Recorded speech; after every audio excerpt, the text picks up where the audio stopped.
Hello and welcome back to Athlantic, the show where an American and a Brit take turns crossing ponds to learn about sport culture in the UK and the USA. I am your resident Brit, Harry Collins.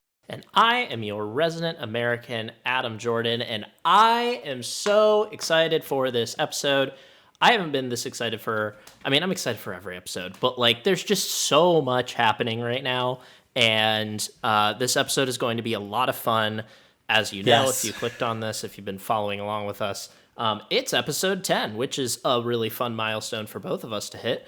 Double digits! Double digit. I mean, that's pretty huge. So I'm very happy with that. I know you are. We've also got just again a fun episode on the cards today. So I'm ready to go. I know we've got a few things to talk about, but I just wanted to lay it out here right at the beginning that this one's going to be very good. Yes, exactly. I think when we both talked about doing this in the middle of last year, I think 10 episodes was a nice milestone for both of us. And it's nice to be here. Like we did with episode 5, we're going to break up the usual format of the show, and instead of one of us effectively teaching the other about an element of sport in either side of the pond, we're going to discuss a little game, and we're gonna play a little format where, well, we'll get into it later on. But again, it's a nice little break from our regular formatting. Don't necessarily hold us to the every 5 episodes is exactly going to be one of these more loosey, a little bit off the beaten path kind of episodes. We want to sprinkle these in. Not sure it's going to be exactly every 5. So Sure. If this happens again at episode 14 or 17, then don't come at us. We also want to take an opportunity and thank everyone who's had some really good feedback. It's been overwhelmingly positive, so we need a lot of our friends to be far ruder with us. My best bit of feedback actually came from my mum, who told me to sit still. And I think everybody that knows me knows that that's going to be a challenge in and of itself. Well, she actually called me separately and told me that I need to move around a lot more. So yeah, it's cool. I'm going to be picking up the slack. I'll actually go play with those basketballs back there. I might not even be on camera this whole time. So long as one of us is fixed, we won't make anyone motion sick. Perfect. So I will endeavour to stay right here and not fiddle with anything. Adam, the Super Bowl happened, and It did? I think it was a rare case of sports fans got what they wanted. I feel like the collective reaction to it was for people who were non-partisans, which I feel like most people were partisans. Most people, if you're not a Chiefs fan, were going pretty hard for the Eagles. But I feel like most people were just shocked. Sure. And not just because of the result, but just how it looked. Eye test, I think, is a big thing in these when you're assessing great teams and dynasties and that kind of thing. And the Chiefs just did not look like it. It was just, they did not look good. Patrick Mahomes just was uncharacteristically really bad. And there's of course all these, all sorts of people want to blame refs on it. Whatever you ascribe it to be, it was a wild performance to watch. And yes, to your point, pretty much everybody got what they wanted unless you're a Chiefs fan. Yeah. I think the pressure of an unprecedented three-peat, I think plays a little part of it, but also that pressure is another reason why so many people, I think, were against the Chiefs. We mentioned a couple of episodes back, when Tom Brady was winning Super Bowls every year, we really wanted somebody new to come in. And Patrick Mahomes kind of gave us that. And then immediately, as soon as he starts winning a lot, get rid of him. But yeah, I also thought, obviously not for Chiefs fan, it was a very enjoyable game to watch. It actually finished with some good contention when the Chiefs finally woke up. But also to have such a blowout in the first half, it'll certainly be remembered for a long time. For sure. Yeah, I mean, First of all, kudos to you for staying up to watch the whole thing. That was very impressive. When I was getting I texts from you in the second half, I wasn't surprised, but I was applauding you on the inside. I slipped away in in like the second minute of the fourth quarter, at which point the game was done. Yeah. I think the Eagles were in like the high 30s and the Chiefs had got 6 points, so I was comfortable. Yeah, just bowing out then. But yeah, one of my personal best performances. And Yeah. if anyone hasn't seen our TikTok, I actually take full credit for the Chiefs winning, the FA Cup, the Six Nations. I think this weekend actually belongs to Harry Collins.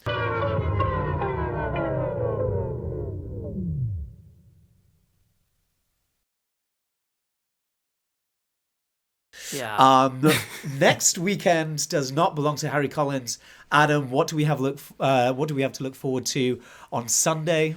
We have a lot to look forward to on Sunday, and if and you've watched these episodes, you know that we try not to get too topical and too, current with the calendar because we don't want to date things too much. But since we did a whole episode on swaying a Brit to start watching NASCAR and find it to be a legitimate motorsport, we have the crown jewel of the entire season, the first race of the season on the calendar. The Daytona 500 is this Sunday. It's already like there's already a lot of hype behind it always because of the majesty of its place kind of within the sport of NASCAR and in just American motorsports in general. But the way that the week always heads up, there's a whole thing called Daytona Speed Weeks, and there's all sorts of different types of races. There's what they call there's kind of the lower tier races that happen.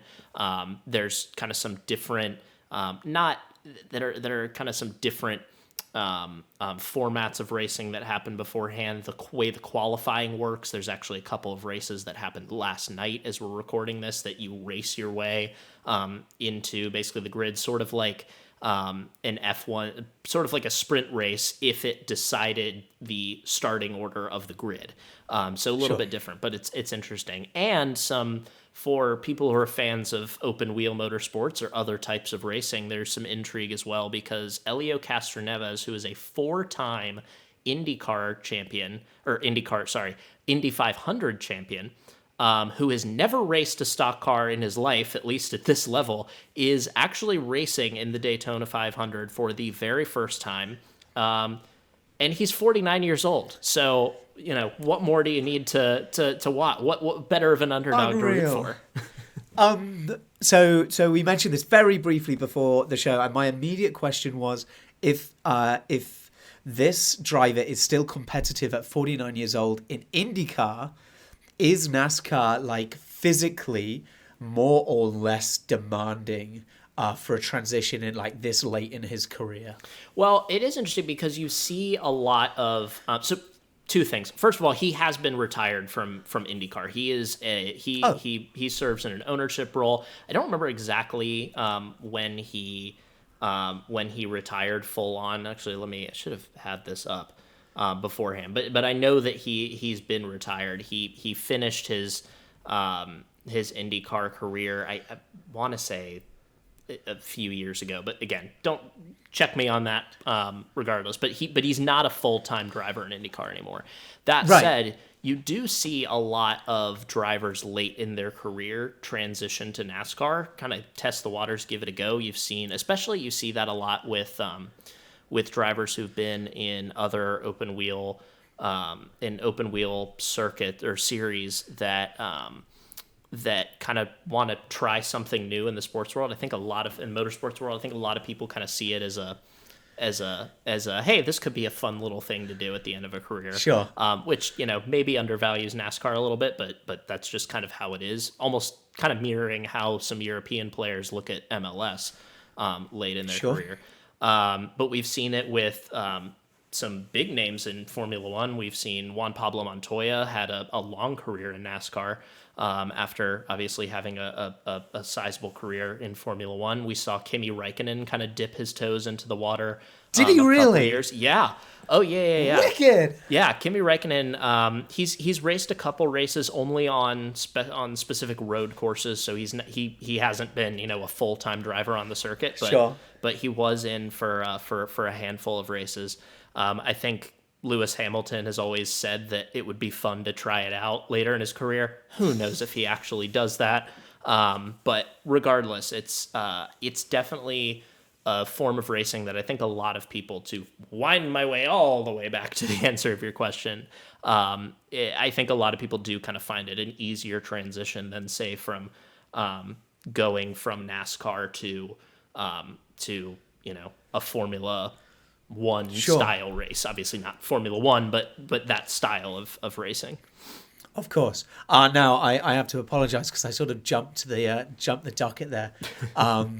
Swapping between different disciplines is going to be the meat and potato of today's episode. But before we get there, I know you were quite excited to teach me what pitchers and catchers reporting this week means. Yes, very quick. I will be brief so we can get on to the main topic of the episode. But this week has been a week, as if you've watched our TikToks, you've known that a big theme lately, and you've seen it in the intros to a lot of our episodes, has been the prolonged winter and cold and dreariness, especially over on your side of the pond, Harry. But the first sign of spring for me is always pitchers and catchers reporting to spring training in Major League Baseball. So pitchers always take the kind of longest time to get ready for the season because, obviously the pressure's on your arm. It takes a while to get your arm warmed up to get to a place where you can kind of safely pitch as much as you're going to throughout a season. So they always report to spring training a couple weeks before kind of the positional players. And if you don't know, spring training is kind of the preseason for Major League Baseball. It's about a month and a half long, where players go down to Florida or to Arizona, one of those two spots, and play a bunch of games, have a bunch of practices, and it's a lot of fun. My dad and I usually go every year. For the past couple of years, we've actually, not usually every year, we've gone for the past couple of years, trying to make it more of a thing. And if we end up going this year, I'll definitely keep you updated. But so yes, do the teams play each other, right? They're like, I know they play. There's a whole kind of preseason where they'll play teams that are nearby each other. That's cool. That's really cool. It's very cool. And pitchers and catchers reporting is fun because, again, pitchers need to get warmed up and the catchers are there because somebody needs to catch the pitches. I was just about to say, I don't think the catchers need to warm up at all. They're just there to be friends. Yeah, basically. Which is sweet. Which is really sweet. It is.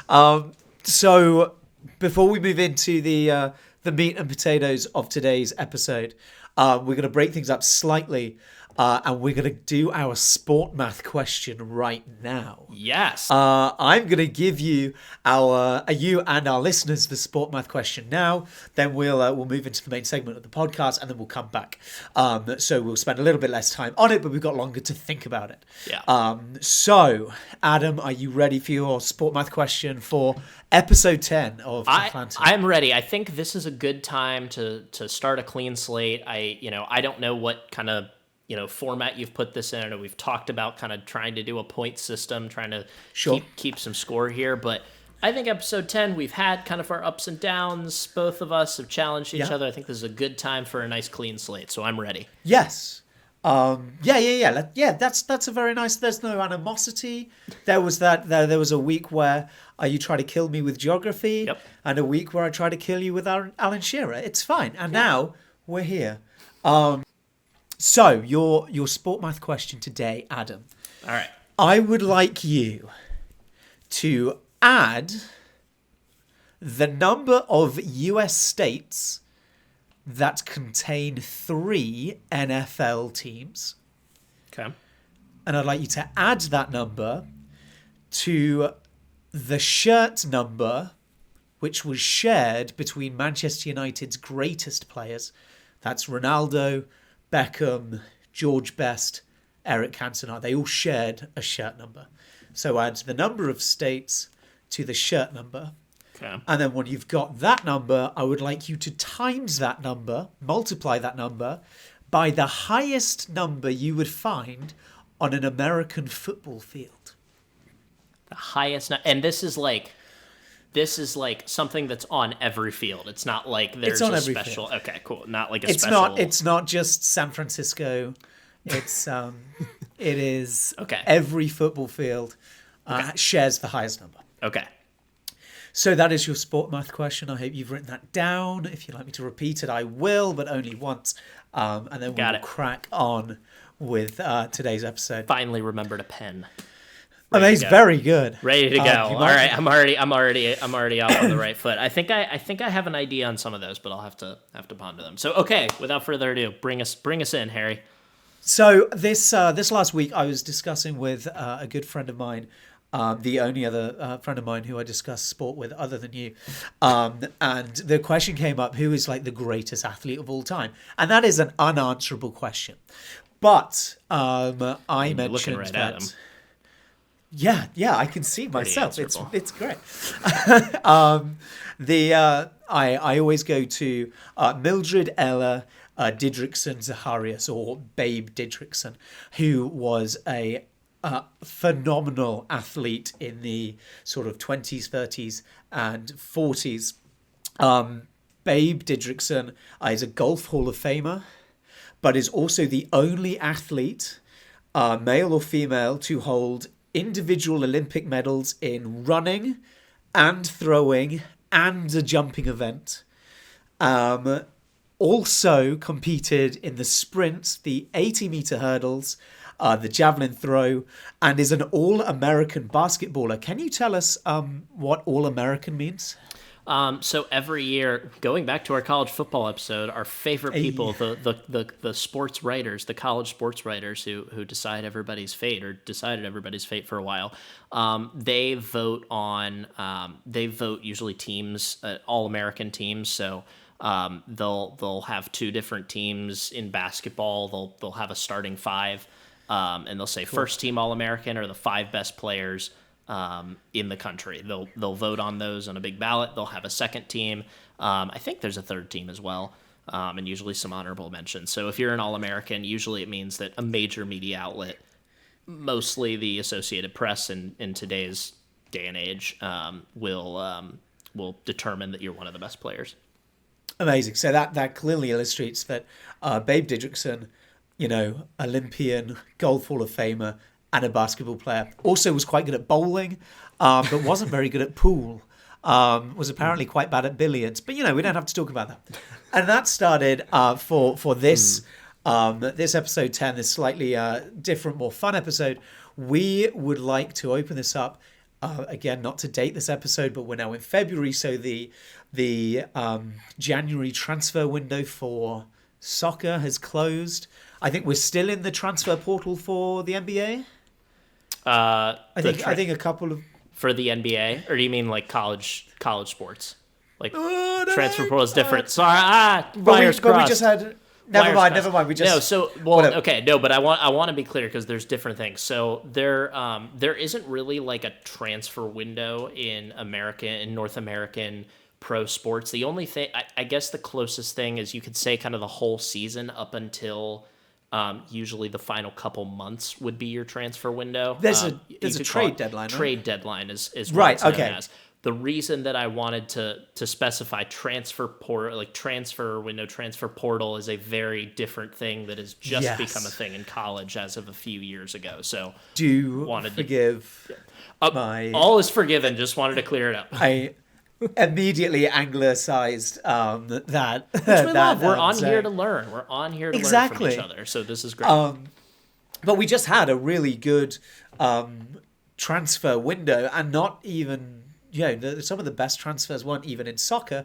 We saw Lewis Hamilton join Ferrari, and we saw Luka Doncic and Anthony Davis swap places. Yeah, Luka. Yeah. So I mean, maybe really. There isn't a transfer window. Maybe the whole calendar is just maybe all of life is just one big transfer window. And Adam, if all of life is one big transfer window, can't we transfer players between sports? Why not? If we're making up Why the rules, not? why not? Exactly. So for today's episode, we have both prepared 3 athletes that we think, for both physical and technical reasons, would have excelled in a different sport. I don't know about you, Adam. I've got 2 very serious ones, and then I've got one kind of silly one. But what I would like to do is, if I tell you who my athlete is, I would like you to guess what sport I would like to trade them to. And then we'll discuss whether or not we align, or if you think my ideas are awful. Okay. Yeah, and I want to hear your pitch, because I'm a little bit I turned my face up a little bit because I'm a little bit skeptical, because what you told me in the criteria is that part of this is that you would have to make the pitch to the front office of these teams as to why they should be transferred. So if there's a non-serious candidate here, Harry, we might have to.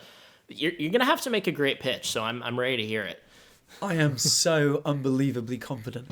Okay. Would you like to lead us off? I would love to lead us off, because I'm actually going. I did such a good job in the intro of not adding. Of not talking about the Four Nations face-off hockey tournament that I cannot shut up about. But what I'm going to do here is I'm going to awkwardly backhand, kind of go through the back door to get to it, because this person I'm talking about is Swedish, and Sweden is one of the nations in the Four Nations face-off. So, yes, they are. Anyway, go watch it if you haven't already. All right, that's it. So my first athlete that I want to pitch to you, and I'll let you guess what sport I think that this athlete should move to, is Zlatan Ibrahimovic. My personal favorite soccer player of all time. An absolute legend, and by all accounts, quite a bad bloke. Just like an annoying guy. Not legally bad. I was like, oh, did I miss something?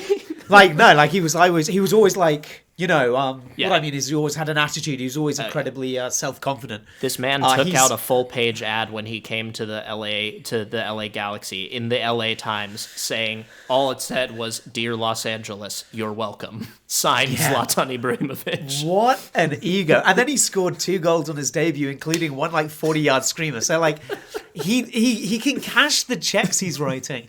I would put Zlatan in probably my top 10 most entertaining players ever. He's 6'5", 7, 6'5", 6'7". Wait, I think you actually might be right. I think he is 6'5". I did. There's a reason that I thought 6'7" that I'll tell you later once you guess the sport. So, what do I think Zlatan Ibrahimovic would be good at? I know he privately is a mixed martial art. I think he has some sort of martial arts background. But when I think of Zlatan Ibrahimovic, I think of quite a tall, strong, elegant man. Actually, I would say I would trade Zlatan Ibrahimovic to swimming. That is okay. That is not the sport I had in mind, but I'm already halfway sold on that. So maybe you just played the Uno reverse fighting. Card. Oh yeah. Yeah, exactly. All right. So do you want me to tell you what it was? Yes, please. Who would you trade Zlatan to? All right. I am going to say, shockingly, hockey. I think Zlatan... just fighting. Yeah. Yes. Yeah. Well, not even so much for the fighting, but now that you brought up the MMA part, he probably would be a good part of his game. But so I bring that up, and the reason this brings me back to the height thing, I just clarified he is indeed 6'5", but the reason I thought he was 6'7" is because skates add 2 inches. So he would be 6'7" on skates, which is a monster by the position I would have him play. So look at our Zlatan trivia. We know how tall athletes are. This is sad. Incredible. I think it's great. if it was going to be any athlete, it had to be Zlatan. But anyway, so first of all, this also gives me an opportunity to say that he has said publicly that he very much considered playing ice hockey. He wanted to play ice hockey when he was a kid, Cool. when he was a young kid in Sweden. I think he was in, but his family was not well off growing up. I think he was on state funded housing. Right. He's a terrific story, Zlatan, and it puts into context some of his bravado and why I think he's earned the right to be a little swagger. bit full of himself. Oh yeah, for sure. But he couldn't play because the equipment was too expensive. So congratulations, hockey. Once again, you've done it. You're an elitist sport. So I think he would make an incredible center.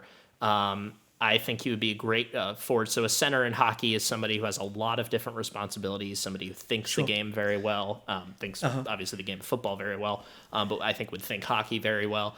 The way that he moves on the field, if he could translate that to skating, it's so shifty. He has the characteristic that I like to call a gallop to him. I just think that he's so powerful with his strides.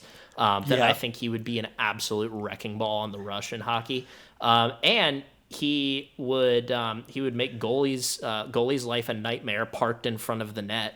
A goalie wouldn't be able to see around him, and It would go dark. yeah, exactly. Like he would screen goalies very, very well. And then this is unrelated. He would be, or probably a little sillier. He would be definitely the most prominent man bun in hockey. So for all those reasons, I think that Zlatan would be a perfect ice hockey center.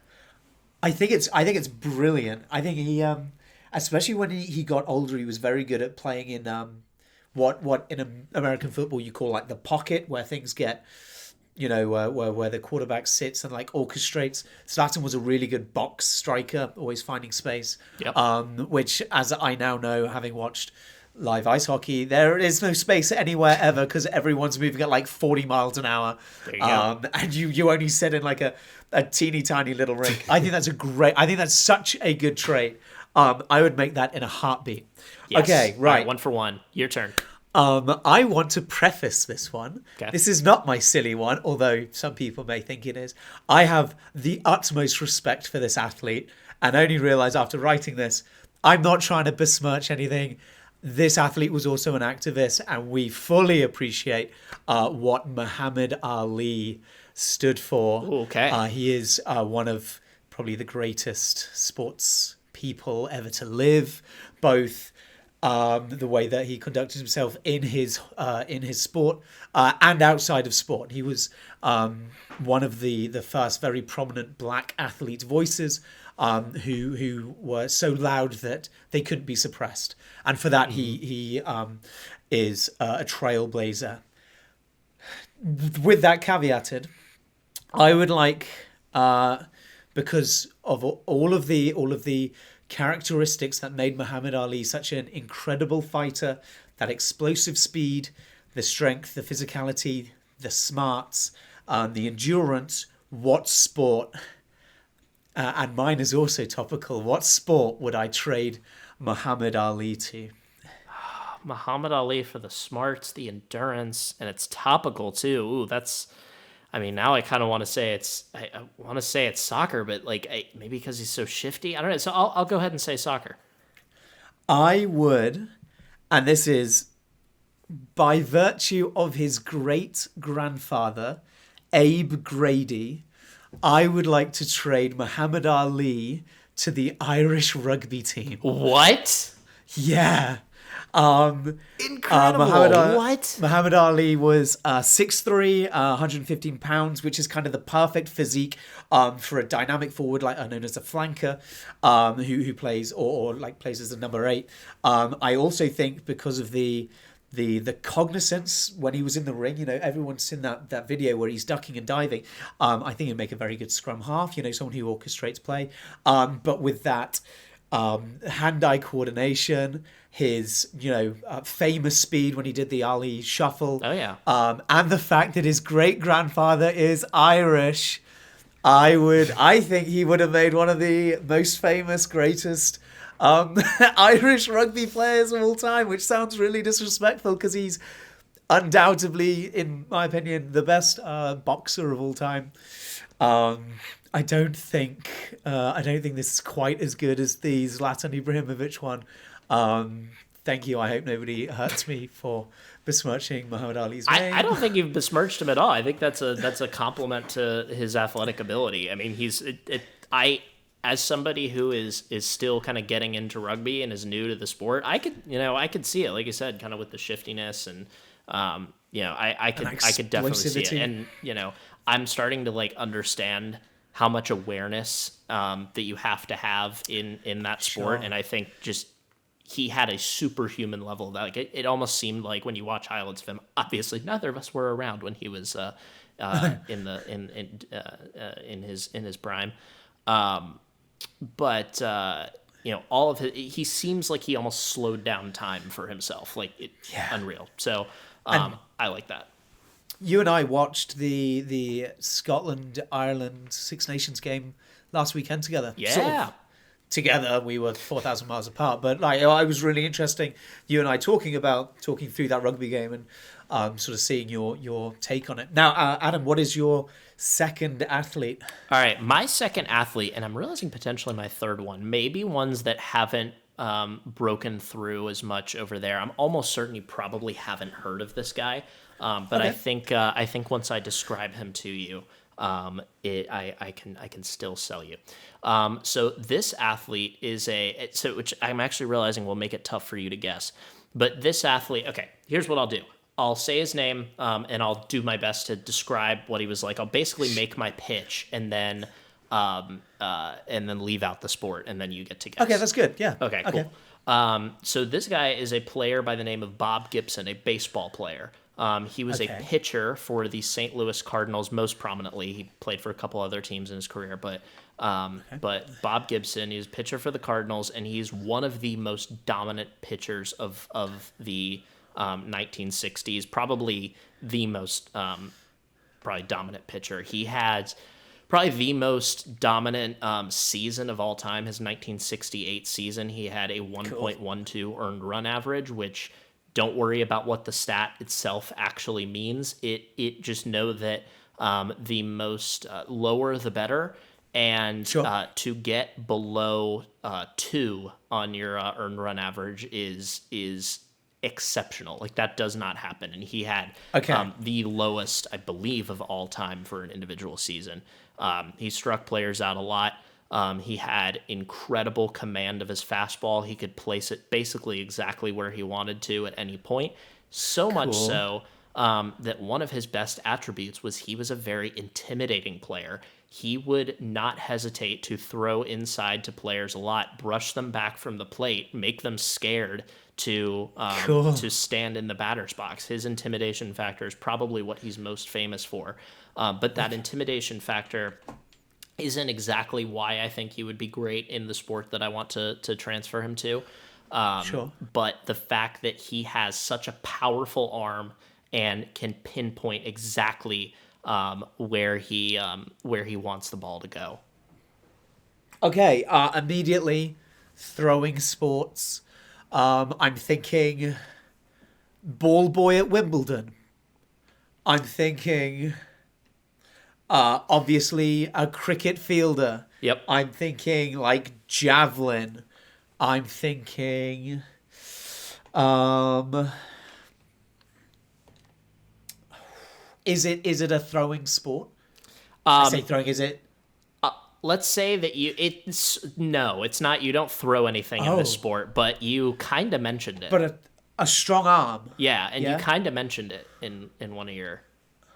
Tennis? Yes. Yes. Wow! Yes. Cool, all right. Yeah, say more. I don't want him to be a ball boy at Wimbledon, but I think that he would potentially be a God. great tennis player. And I feel like I'm gonna need to show you some footage of him after this, Yeah. just to give you an idea of it.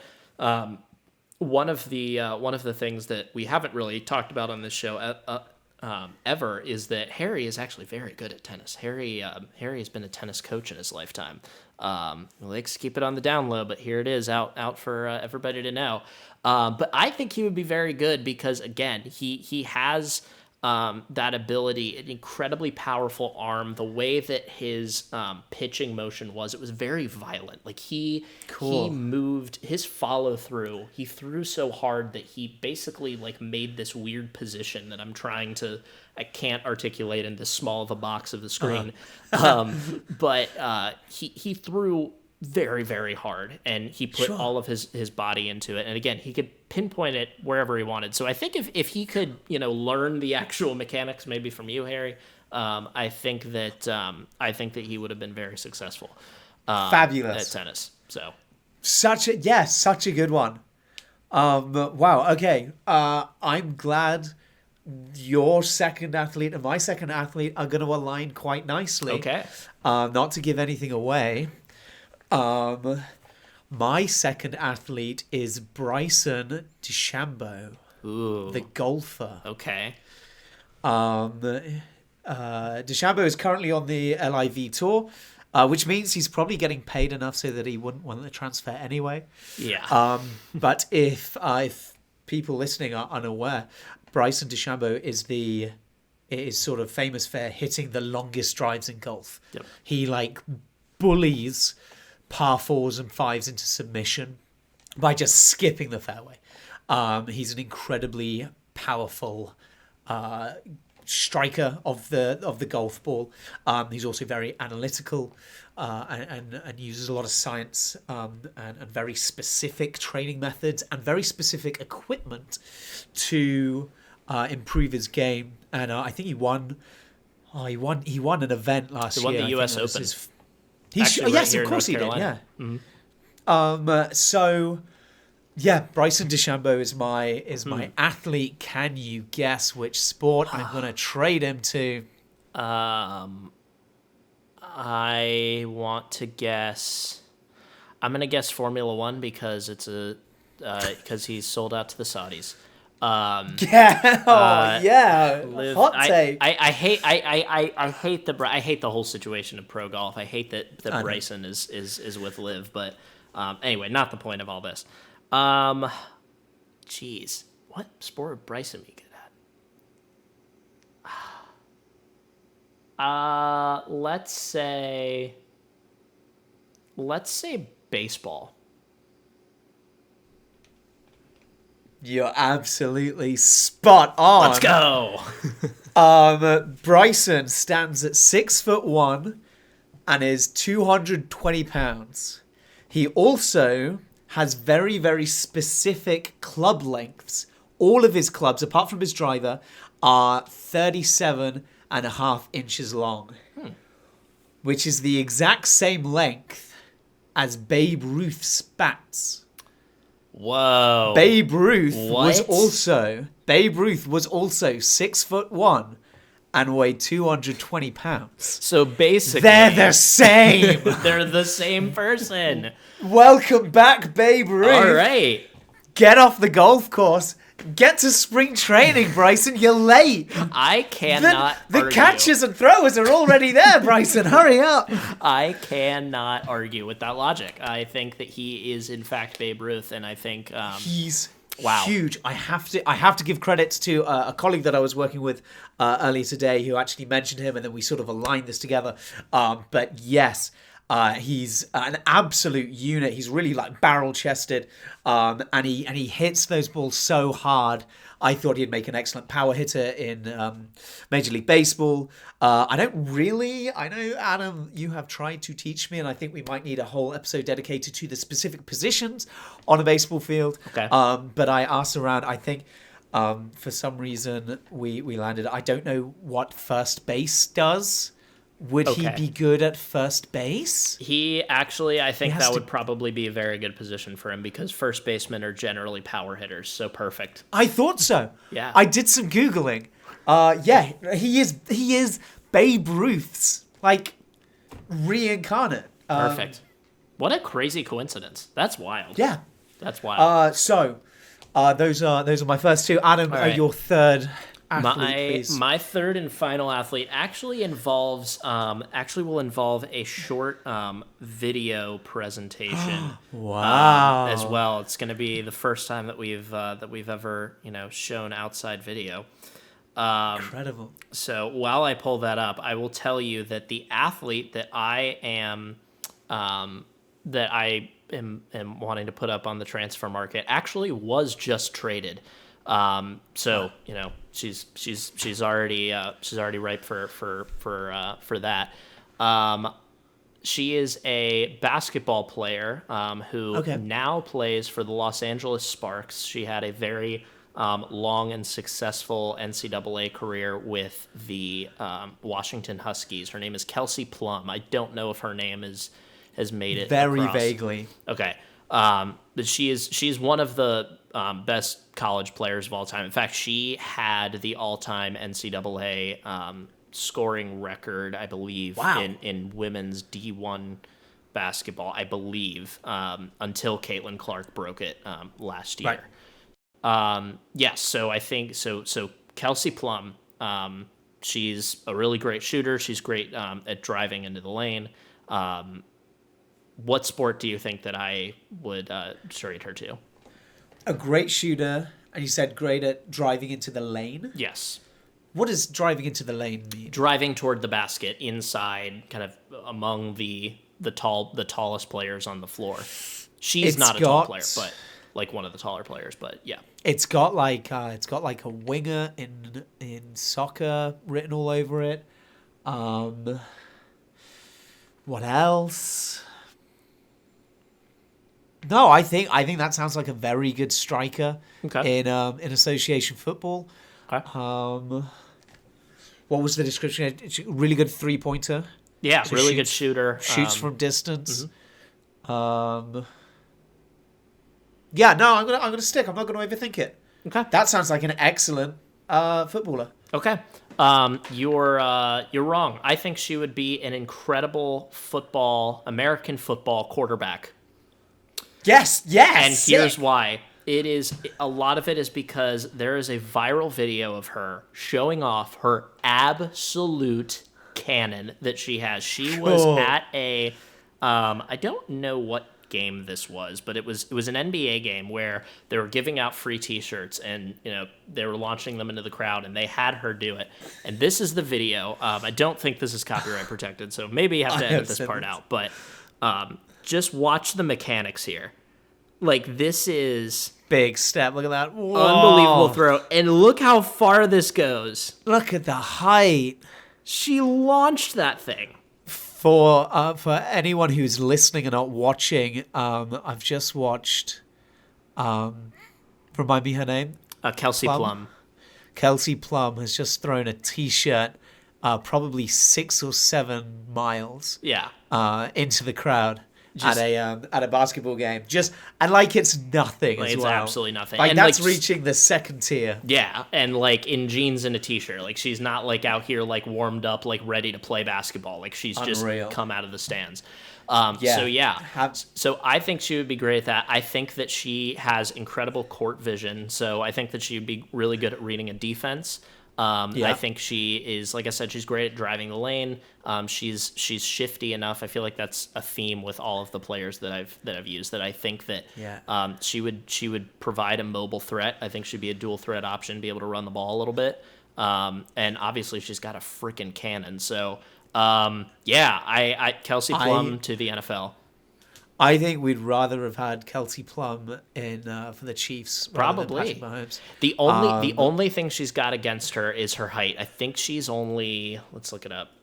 As I had it before, she's only 5'8". So she would be. Oh, okay. Very, very short for the NFL. We've had short quarterbacks, but probably not.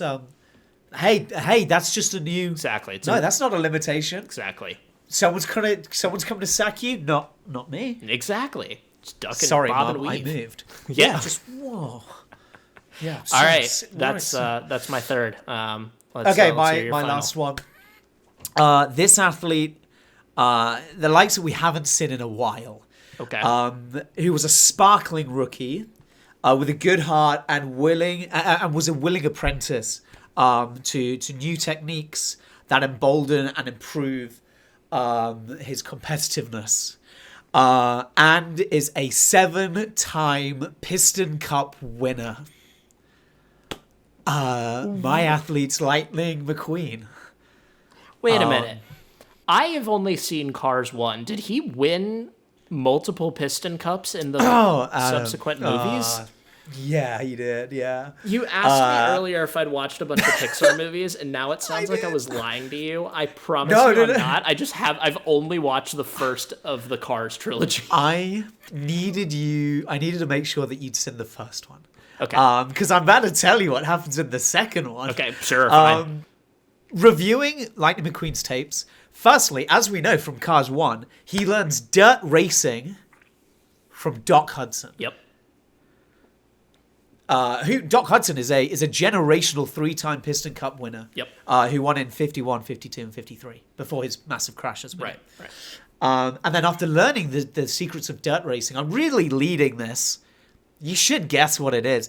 After learning the secrets of dirt racing, he takes on the World Grand Prix in Cars 2. Yep. And in the World Grand Prix, every race is street, circuit, and gravel, like dirt.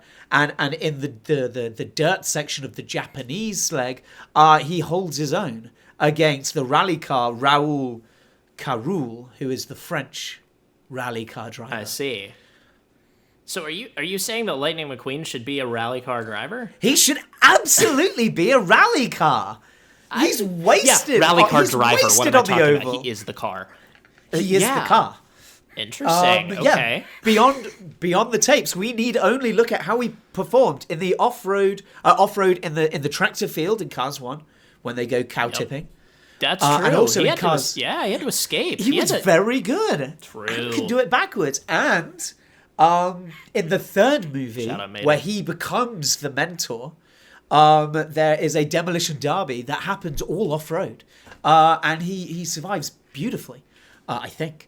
So yeah, I'm just saying, as you already tweaked, I think Lightning McQueen, much like, remind me of your IndyCar driver that swapped to NASCAR? Elio Castroneves.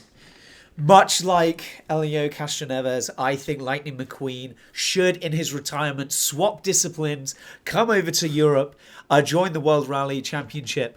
Could put up like Sebastian Loeb numbers. There's agility there, a good American car as well, I think would be more than welcome in this globalized sport. Say no more. Ka-chow, Harry. Ka-chow.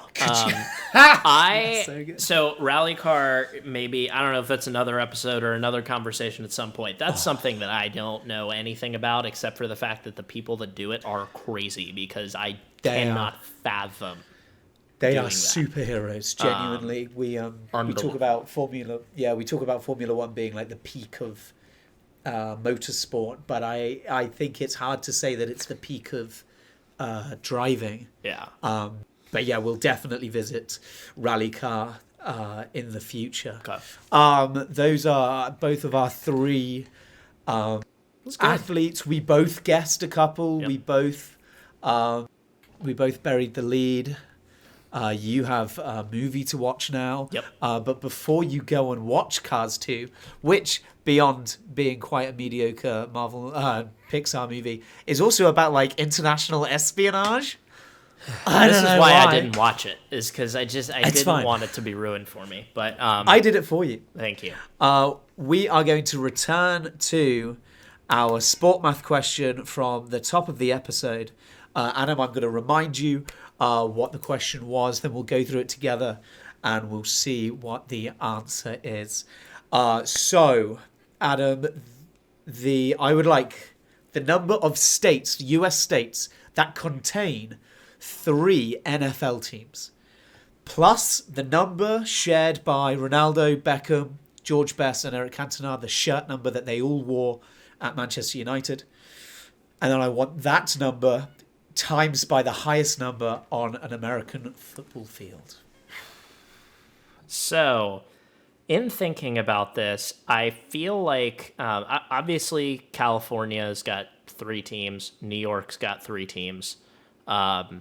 Those 2 are obvious. I was thinking through some others. It feels like Texas should have 3 teams, but they don't. They've got 2. Florida's got 2 teams in the Buccaneers and the Dolphins, of course. I feel like this is one that I thought about a lot. Pennsylvania's got two. Ohio's got two. I think it's only two states that have three teams. Okay. So I'm going to go with two. The number I know that Ronaldo and Beckham both wore, I know that they've both worn it for their international clubs. They've worn the number 7. I will be honest, I don't know the other players that you were talking about. That part of my history is not something I studied. Both of those players can be future episodes. They're both incredible characters. Excellent. Let's do it. Mark it down. But that shirt number was So 7. I'm going to go with 7. So Okay. I'm going to say 9 and then multiply that times, unless I am going to be very angry at myself later for missing something. It's got to be 50, right? In my mind.